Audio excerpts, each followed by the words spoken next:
I'm Brenda with Vintage Adventurer, and welcome to my channel. I'm starting a new YouTube ASMR reading series called Spooky Stories.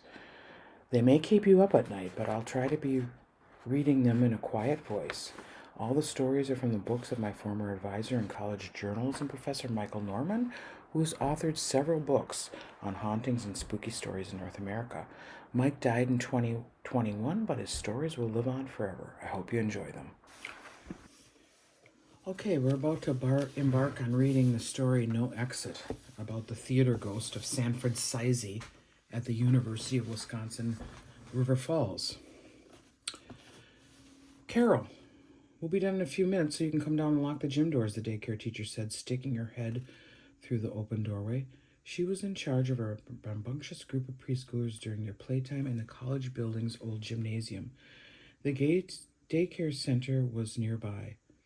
The teacher was talking to Carol Matara, the custodian in that part of the building, sitting in her small office on the first floor, directly above the gym. Carol smiled because she had no trouble whatsoever hearing the kids' happy cries echoing through the floor beneath her feet. Okay, fair enough, Matara replied.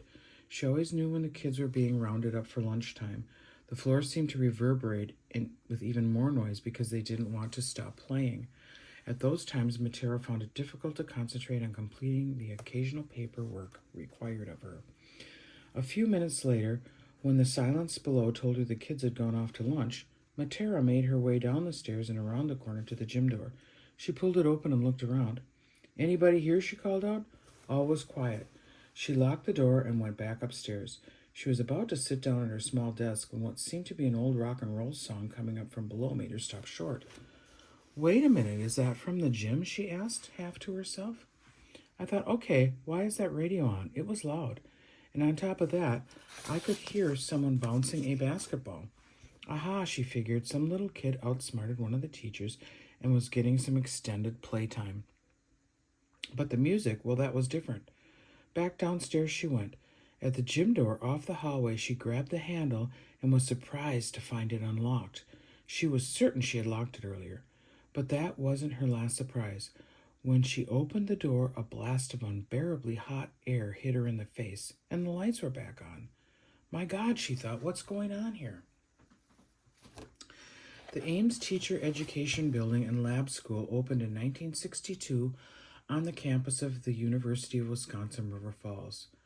For the first few decades of its existence, Ames housed an elementary school with kindergarten through 9th grades, which provided teacher education students with practical experience in the classroom. After the lab school closed in the early 80s, various university offices, the College of Education faculty, and classrooms occupied the building along with a university-sponsored daycare and preschool program. The building itself was raised in 2004 to make room for the campus's new university center.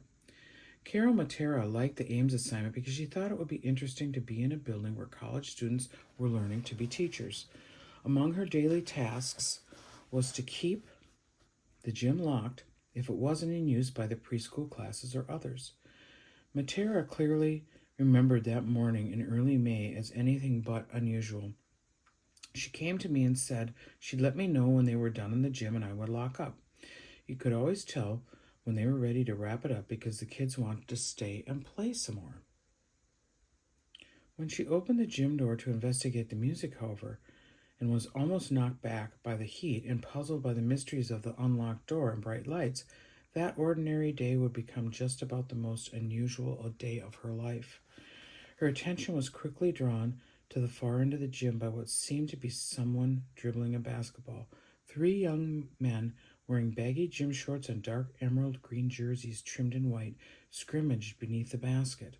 One young man, they all seemed to be about college age, wore a number 8 on his jersey.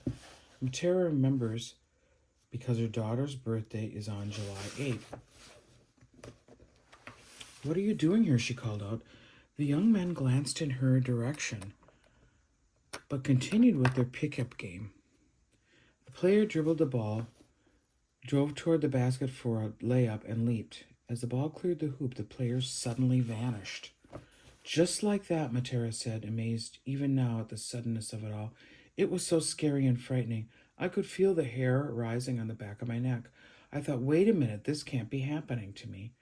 Not knowing what else to do and shocked at what she'd seen, she quickly switched off the lights, ran back out the door, and slammed and locked it behind her. She scampered up the stairs and sat down at her desk. There she took a few minutes to collect her thoughts and catch her breath. I was scared to death. I'd never ever seen anything quite like this before. Matera said the events were so remarkable, so disquieting, that she couldn't forget the details etched vividly in her mind even today. It seemed, she said, like it all happened yesterday. And then it all started up again. Music from the gym filtered up to where Matera sat, and then she heard a raucous laughter and a basketball bouncing against the floor below. I really didn't want to go back down there, she said, but at the same time she knew she had to, if for no other reason than to make sure some real students somehow hadn't gotten in. She warily approached the gym door, listening to the faint music from inside and to what seemed to be a couple of people laughing. She was reaching out to try the door handle when it all stopped. No music, no laughter, no dribbling. Dead silence, Matera called it.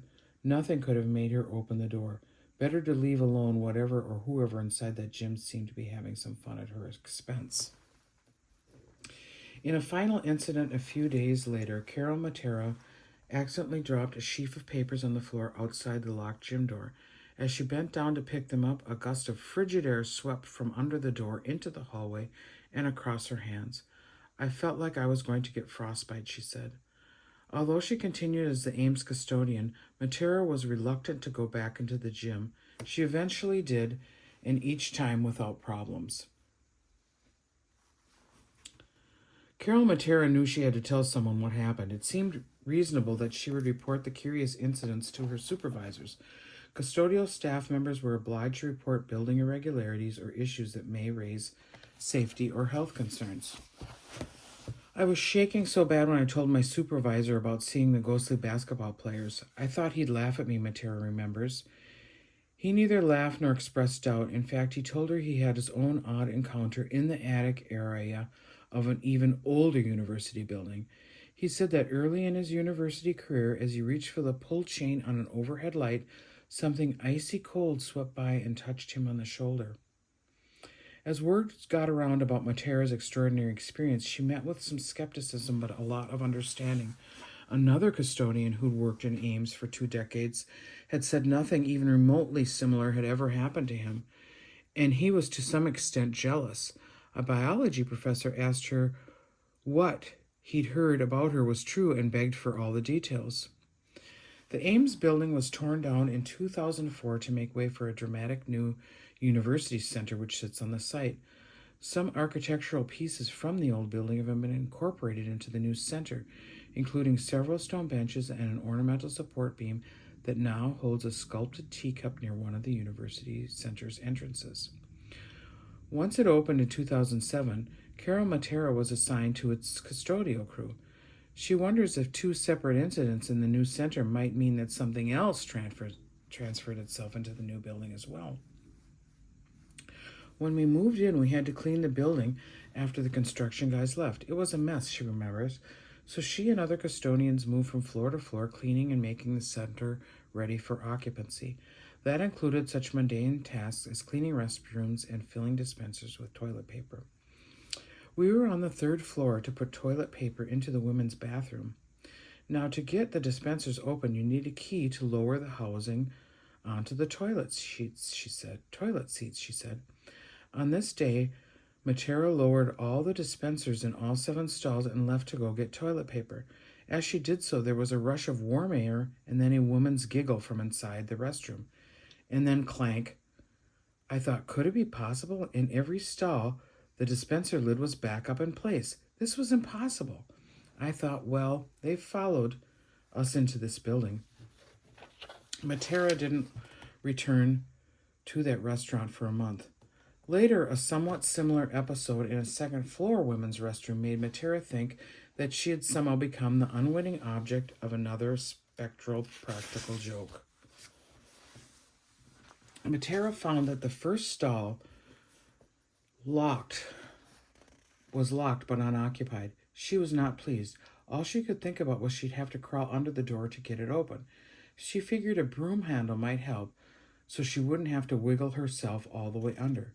She started out the door to find a broom from when that locked stall came the clink of the latch bolt sliding back. The door swung open.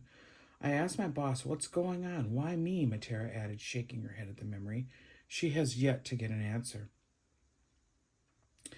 On a wall of the university center, a campus artist has created a mural depicting the exteriors of several venerable campus buildings. The vanished Ames building is among them, but with one interesting addition. The mural artist included a small ghost-like figure staring out of a window, recalling Carol Matera's singular encounter with the phantom athletes. A ghost of a different sort may have made at least one appearance at another venue on campus, the Davis Theater, inside the Kleinpell Fine Arts Building. It was on a late summer night that director Jim Zimmerman found himself writing notes in one of the theater's comfortable seats. Rehearsal had wrapped up for a summer theater production of The Music Man, and Zimmerman wanted to jot down a few observations while they were still fresh in his mind. Cast and crew had left the theater, and he was alone, or so he thought. Zimmerman didn't know how long someone had been standing up on the stage, only that he sensed a movement. I looked up, and there he was. I didn't know where he came from, he said of the casually dressed man. He thought he might have come out from the right-handed side of the stage. He appeared to be of medium build and height, somewhere in the early middle age, with longish blonde hair. He wore a red short-sleeved shirt and blue jeans. Though the work lights from above the stage were on, the stranger's face was cast in shadow. In any case, Zimmerman didn't recognize him. "Can I help you?" he called out. The man didn't acknowledge the question or change expression. He stood frozen still, staring out toward the puzzled director in the otherwise empty theater. A veteran of both professional and college theater, Jim Zimmerman was used to breathless tales of theaters haunted by tragic, suicidal actresses or murdered stagehands. So embedded is the lore that a lamp is always kept lit on the otherwise dark stages, ostensibly to keep actors and crew from tripping over cables and props. However, it is called a ghost light, so its functions may be wider than assumed. At any rate, little did Zimmerman realize on this night he would add his own bit of ghost lore to the world of theater. The stranger's unexpected appearance didn't disturb Zimmerman at first. Though it was after 10 o'clock, it could be a campus visitor who'd gotten lost, trying to find his destination. It happened sometimes. The building was usually open quite late. Zimmerman closed his notebook and was about to speak again when the stranger, who'd been standing near center stage, suddenly strode to stage left, looked around for a few seconds, and ducked behind the rear curtains. Zimmerman wasn't too concerned. However, when he neither heard nor saw the man come back out on stage, he became uneasy. Perhaps it was someone intent on doing mischief. The only people using the theater that summer were company members or university personnel. I knew them all, and I didn't know this guy, Zimmerman said. Here it is, 10 o'clock at night, walking around, not answering my question. Zimmerman walked up on stage and looked around. The only way out was through a rear doorway that led into a hallway. A large set of steel barn doors between the stage area and the scene shop were shut. A spiral staircase backstage led to a storage room for props beneath the stage. The stair light was off. A quick look backstage proved fruitless. Then it occurred to Zimmerman that whoever this was must have left through the backstage door. But outside the door, Zimmerman found two members of the acting company sitting in the hallway feeding each other lines from a script. Both told him they hadn't seen anyone come out the door since rehearsal ended some time before. They seemed a bit puzzled at his question, especially when he described what the man was wearing. If the man had left the stage, it would have to be out that door. Yet he hadn't. Zimmerman had no reason to doubt the actor's words. I didn't know where he went. It's that simple. Simple, perhaps. Comprehensible, no. When I first glanced up, I thought it was an actor who'd snuck around after rehearsal and maybe wanted to talk to me. But I didn't know him, and I didn't recognize that he was anyone else from the university. The other oddity was that Zimmerman didn't hear any footsteps.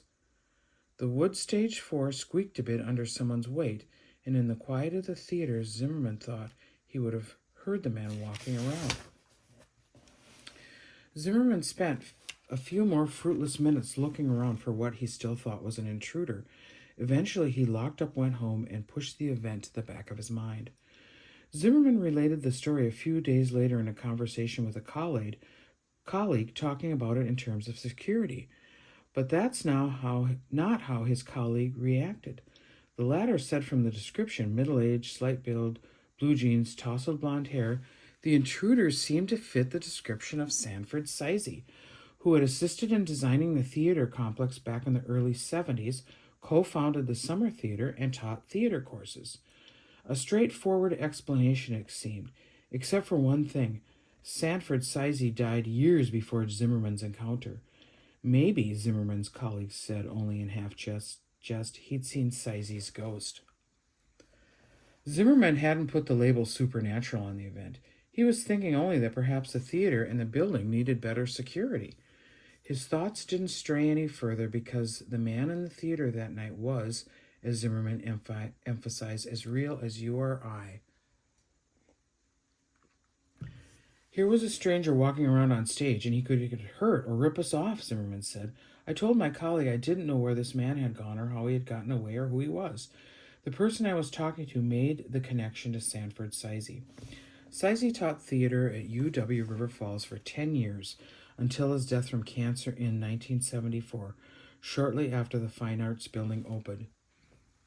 Today, a smaller experimental black box theater adjacent to Davis Theater is named after him, as is a drama scholarship awarded each year. Zimmerman had never crossed paths with Sanfred Syse. I wish I would have known that day what he looked like, because I might have recognized him, he said. It wasn't till later when Zimmerman saw a picture of Syse.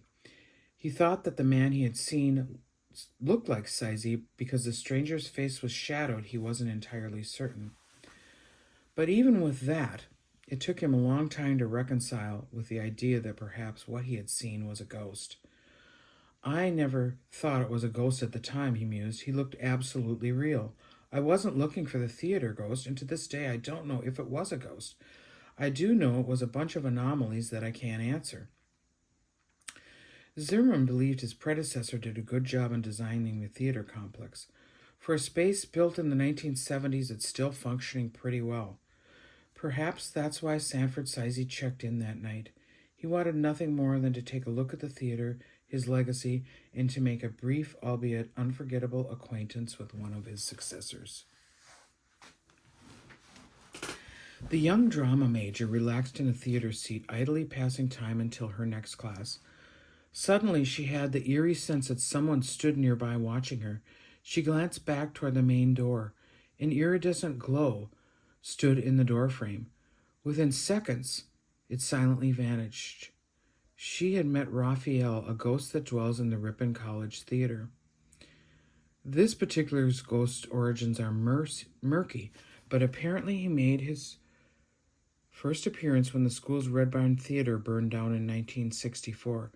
No cause for the fire was ever found, leading theater folks to put the blame on the ghost.